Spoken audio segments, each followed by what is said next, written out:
ఉన్న బంగారాన్ని విడిపించి ఆ రోజు ఆన్లైన్ రేటుకే మేము కొంటాం. Sharma gold company. Hi sir. నమస్తే సార్, ఇప్పుడు ఎంఎంఐ అని మనం వింటూ ఉంటాం ఈ మార్కెట్లో, షేర్ మార్కెట్లో, అంటే మార్కెట్ మూడ్ ఇండెక్స్. అవును సార్, ఇది ఎలా చెప్తుంది? దీన్ని మనం ఎలా పాటించాలి? దీని నుంచి మనం ఎలా తెలుసుకొని, అంటే ఈ ప్రేక్షకులకి మన వాళ్ళకి ముఖ్యంగా ఎలాంటి గైడెన్స్ ఇస్తారు? Market mood index. ఇప్పుడు మన వీడియో ఎవరైతే చూస్తున్నారో వాళ్ళు ఏం చేయాలంటే గూగుల్కి వెళ్ళి మార్కెట్ మూడ్ ఇండెక్స్ అని టైప్ చేసి టిక్కర్ టేప్ ఉంటుంది, దాని మీద క్లిక్ చేయగానే చూపిస్తుంది ఎప్పటికప్పుడు లైవ్. ఏ రోజు ఆ రోజు చూపిస్తే ఉదయం మధ్యాహ్నం సాయంత్రం ఎవరు ఎప్పుడు చూడదలుచుకుంటారో ఆ వెబ్సైట్కి వెళ్ళి సింపుల్ గూగుల్కి వెళ్ళాలి, మార్కెట్ మూడ్ ఇండెక్స్ అని సెర్చ్ చేసి అది టిక్కర్ టేప్ ఉంటుంది. చాలా ఉంటాయి అనుకోండి, జనరల్గా టిక్కర్ టేపు అనమాట, బోల్డ్గా ఉంటుంది. టిక్కర్ టేప్ అని దాని మీద క్లిక్ చేయగానే మార్కెట్ మూడ్ ఇండెక్స్ వస్తుంది. ఇప్పుడు మనము చేసే టైంకి 29.38లో ఉంది. సింపుల్గా ఇది ఏం లేదు. దీంట్లో మన వెహికల్కి స్పీడోమీటరు ఎట్లయితే 0, 40, 60, 80, 100, 140 ఇట్లా స్పీడోమీటర్ ఎలా ఉంటుందో దీనికి కూడా ఒక మీటర్ మాదిరి ఉంటుంది ఇండెక్స్. ఈ ఇండెక్స్ ఏం చెప్తుంది అంటే ఇప్పుడు ప్రజెంట్ వచ్చి 29.38. దీంట్లో జనరల్గా షేర్ మార్కెట్లో ఫియర్, గ్రీడ్ అని ఉంటుంది. ఫియర్ అంటే భయపడటం, గ్రీడ్ అంటే ఆశపడటం. ఈ షేర్ మార్కెట్లో ఎక్కువ శాతం నష్టపోవటానికి రీజను ఇదే. ఫియర్ అని ఉంటుంది, గ్రీడ్ అని ఉంటుంది. ఫియర్ అంటే ఇక భయపడిపోయి ఇక మొత్తం అమ్మేసుకొని తర్వాత పెరిగిన తర్వాత ఇక అబ్బా అనవసరంగా మిస్ అయిపోయింది అని మళ్ళీ బాధపడటం. లేదు అనుకుంటే గ్రీడు, పెరిగింది, నువ్వు కొన్నావు, పెరిగింది, బాగా లాభం వస్తుంది, అమ్మవు, ఇంకా పెరుగుతుందని ఆశ, అట్లే ఉండిపోతావు. తర్వాత ఏమవుతుంది, పోద్ది. అంటే ఆశ ఉన్నా నువ్వు నష్టపోతావు, ఫియర్ ఉన్నా నష్టపోతావు. అయితే ఇప్పుడు ఈ మార్కెట్ మూడ్ ఇండెక్స్లో 4 స్టేజెస్ ఉంటాయి. Fear, extreme fear, greed, extreme greed. ఇప్పుడు ప్రజెంటు ఎక్స్ట్రీమ్ ఫియర్లో ఉంది మార్కెట్. అంటే ఏంది, భయపడటం కాకుండా అతి భయపడటం. అంటే ఏంటిది, ఇప్పుడు ప్రజెంటు ఎప్పుడైతే నిఫ్టీ బాగా పెరగటం, సెన్సెక్స్ బాగా పెరగటం, ఈ మధ్యకాలంలో కొన్ని లక్షల డీమ్యాట్ అకౌంట్లు ఓపెన్ అయిపోతున్నాయి. ప్రతి నెల లక్షల అకౌంట్లు ఓపెన్ అవుతున్నాయి. మ్యూచువల్ ఫండ్స్కి ఏవైతున్నాయో ఫండ్స్ ఇన్ఫ్లో అంటాం. ఇన్ఫ్లో అంటే రావటం. అంటే ఏంది, చాలామంది షేర్ మార్కెట్లోకి అట్రాక్ట్ అవ్వటం అనుకోండి, షేర్ మార్కెట్కి వద్దామనుకున్న వాళ్ళు అనుకోండి, షేర్ మార్కెట్ గురించి తెలుసుకొని అవేర్నెస్లో అనుకోండి, ఈ షేర్ మార్కెట్లో తెలవకుండా ఎందుకులే అని చెప్పేసి అందరు ఎక్కువ శాతం మ్యూచువల్ ఫండ్స్కి వెళ్తారు. మ్యూచువల్ ఫండ్స్కి ఇప్పుడు బాగా ఫండ్స్ రావటం జరిగింది. దాంతో ఏమవుతుందంటే ఫండ్స్ రావటం, అకౌంట్లు, కొత్త డీమ్యాట్ అకౌంట్లు ఓపెన్ కావటం, దీంతో ఫండ్స్ ఏవైతే షేర్ మార్కెట్కి పంప్ చేయటం జరుగుతుంది. ఎప్పుడైతే షేర్ మార్కెట్లో డంప్ చేయటం జరుగుతుందో అమౌంట్, షేర్ రేట్లు పెరుగుతాయి. ఎప్పుడైతే షేర్ రేట్లు పెరుగుతాయో మంచివి పెరుగుతాయి, మామూలు అనుకోండి, చెడ్డవి అనుకోండి, వాల్యూ లేని అనుకోండి, అవి కూడా పెరుగుతూ ఉంటాయి.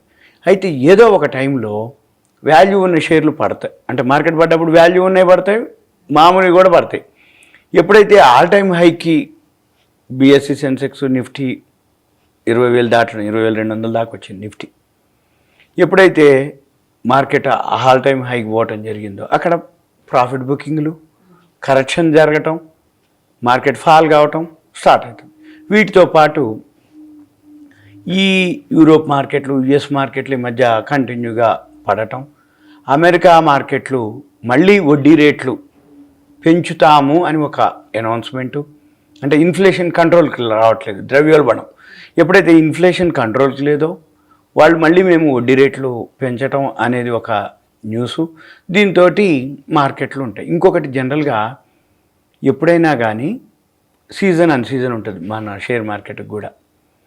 ఈ సెప్టెంబర్ మంతు పెద్దగా ఏముండదు, అన్సీజన్ అనమాట, ఏముండదు, ఇన్ఫర్మేషన్ కానీ ఈవెంట్స్ కానీ ఏముండవు. అందుకని మన మార్కెట్లో ఏమవుతుంటుంది, సైడ్ వేస్లో కానీ న్యూట్రల్ కానీ కొంచెం అప్ అండ్ డౌన్లు ఉంటాయి.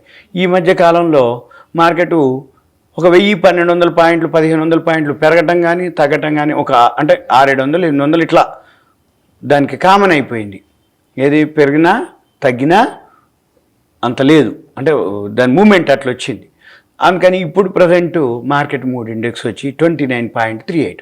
ఇది ఏం చెప్తుంది మనకి? ఈ మార్కెట్ మూడ్ ఇండెక్స్ ఎక్స్ట్రీమ్ ఫియర్లో ఉంది. ఇది ఎక్స్ట్రీమ్ ఫియర్ ఉన్నాయంటే షేర్ రేట్లు అన్నీ పడిపోతున్నాయి, అందరూ అమ్మేస్తున్నారు భయపడిపోయి. ఈ భయపడిపోయి అమ్మినప్పుడు మంచి కంపెనీలు ధరలు తగ్గుతాయి, మామూలు ఇది కూడా ధరలు తగ్గుతాయి. అయితే ఎవరైతే మంచి కంపెనీలు అంటే వాల్యూ ఉన్నటువంటి గనక గుర్తుపట్టగలిగి ఆ వాల్యూ ఉన్న షేర్లను గనక ఇప్పుడు కొనుక్కుంటే మన పని ఏం చేయక్కర్లే, ఎప్పుడు అమ్మాలనేది ఏమీ లేదు. ఈ స్పీడోమీటర్ మాదిరి ఎక్స్ట్రీమ్ ఫియర్ గ్రీడ్, ఎక్స్ట్రీమ్ గ్రీడ్కి వద్ది. మొన్న 20,000 దాటినప్పుడు ఎక్స్ట్రీమ్ గ్రీడ్లో ఉన్నాం మనం. ఆల్ టైమ్ హైక్ పోయి ఎక్స్ట్రీమ్ గ్రీడ్ నుంచి ఇట్లా మన వెహికల్ మాదిరే, మోటార్ సైకిల్ అనుకోండి, కార్ అనుకోండి, స్టార్ట్ అయింది 0, 20, 40 వరకు మామూలుగా ఉంటుంది, 60 వరకు ఉంటుంది, గ్రీన్ జోన్లో ఉంటుంది. 60 దాటిను అనుకోండి రెడ్ జోన్ ఉంటుంది స్పీడోమీటర్ మీదనే. అంటే ఏంది బాబు, నువ్వు రెడ్ జోన్లో పోతున్నావు కాబట్టి జాగ్రత్తగా ఉండు. ఇక 80 జోన్ దాటింది అనుకోండి, బాబు నువ్వు వెనక్కి రామని చెప్తుంది.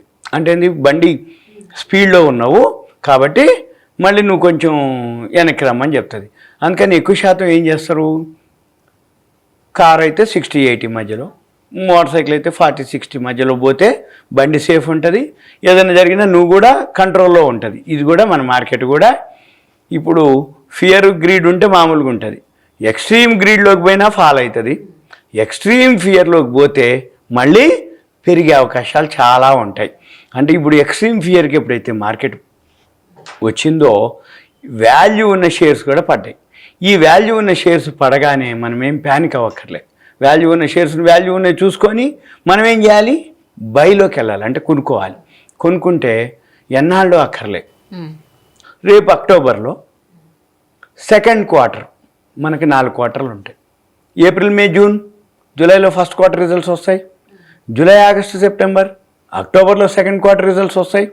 ఇప్పుడు అక్టోబర్ వచ్చేది అంటే అక్టోబర్లో కంపెనీ రిజల్ట్స్ ఉంటాయి సెకండ్ క్వార్టర్. ఈ సెకండ్ క్వార్టర్ రిజల్ట్స్ ఏవైతే ఉన్నాయో మళ్ళీ అప్పుడు ఈ రిజల్ట్స్ బాగుంటాయి, కంపెనీ పర్ఫార్మెన్స్ బాగుంది అని మళ్ళీ ఆ సెకండ్ క్వార్టర్ అప్పుడు ఏమవుతుంది, ఆ షేర్లు వాల్యూ ఉన్న షేర్లు పెరగటం మొదలు పెడుతుంది. మళ్ళీ ఈ ఇండెక్స్ సెన్సెక్స్ ఏదైతే ఉన్నాయో అవన్నీ కూడా మళ్ళీ పెరగటం మొదలు పెడుతుంది. అందుకని మనం ఏం చేయాలి, వాల్యూ ఉన్న షేర్లు హోంవర్క్ చేసుకొని అక్టోబర్లో ఏవైతే మళ్ళీ బోర్డు మీటింగు రిజల్ట్స్ వస్తాయో ఆ టైంలో మళ్ళీ మనము ఎగ్జిట్ అవ్వచ్చు. అందుకని మన పని ఏంటిది, ఇప్పుడు వాల్యూ ఉన్న స్టాక్స్ కొనుక్కొని ఒక 15-20 డేస్ కనుక వెయిట్ చేస్తే మళ్ళీ మనకు 10-15-20% రిటర్న్స్ వచ్చే అవకాశాలు ఉన్నాయి. అప్పుడు మళ్ళీ ఇదే మార్కెట్ మూడ్ ఇండెక్స్ కనుక అలవాటు చేసుకోవాలి. ఏం లేదు, గూగుల్కి వెళ్ళాలి, మార్కెట్ మూడ్ ఇండెక్స్ అని సెర్చ్ చేయాలి, టికెట్ టైప్ వస్తుంది, దాన్ని క్లిక్ చేయాలి, చూపిస్తుంటుంది ఉదయం సాయంత్రం. ఎప్పుడైనా ఒకసారి ఇట్లా మనం ఒకసారి సేవ్ చేసుకుంటే ఇట్లా క్లిక్ చేయగానే చూపిస్తుంది గ్రాఫ్. చూపిస్తే మనం గ్రీడ్లో ఉన్నామా, ఎక్స్ట్రీమ్ గ్రీడ్లో ఉన్నామా, ఫియర్లో ఉన్నామా, ఎక్స్ట్రీమ్ ఫియర్లో ఉన్నామా. సపోజ్ ఎక్స్ట్రీమ్ ఫియర్లో ఉన్నావు అంటే వాల్యూనే కొనుక్కోమని అర్థం. గ్రీడ్లోకి పోయినావు, నమస్తే, లాభాల్లో ఉంది నీ కాడ ఉన్న హోల్డింగ్స్, ఎంత ఉందో ప్రాఫిట్ చూసుకో, 5%, 10%. ఎక్స్ట్రీమ్ గ్రీడ్కి పోతుంది అనుకోండి, సెల్. అయితే మీకు ఇక్కడ చూపిస్తుంది. ఇప్పుడు బిలో 20 వస్తేనో ఎక్స్ట్రీమ్ ఫియర్లో ఉంటాం, ఫియర్ అంటే అబౌవ్ 20. ఇక గ్రీడ్కి వచ్చేటప్పటికి తర్వాత అబౌవ్ 80కి వస్తే ఎక్స్ట్రీమ్ గ్రీడ్లోకి పోతాం. Below 20, above 20, above 80. మనం ఇలా కనుక అబ్జర్వ్ చేస్తే మనం ఇయర్స్ అందరూ డైలీ ఒకసారి చూస్తాం, తెలిసిపోయింది అనుకోండి ఈ మార్కెట్ మూడ్ ఇండెక్స్ ఎట్లుంది, మనం ఏమనుకుంటున్నాం, మార్కెట్ ఏం జరుగుతుంది. సింపుల్ ఏం లేదు దీంట్లో, దానికి ఒక సాఫ్ట్వేర్, అదే మాన్యువల్ కాదు. మార్కెట్ని బట్టి, బయ్యర్ సెల్లర్స్ని బట్టి, డిమాండ్ సప్లైని బట్టి ఆ షేర్స్ పడే అంటే ఫాల్ కానీ పాజిటివ్ కానీ పెరుగుతూ ఉందనుకోండి, ఎంత పెరుగుతుందో దాన్ని బట్టి సాఫ్ట్వేర్ కాబట్టి అదే గ్రీడ్లోకో ఎక్స్ట్రీమ్ గ్రీడ్లోకో పోతుంది.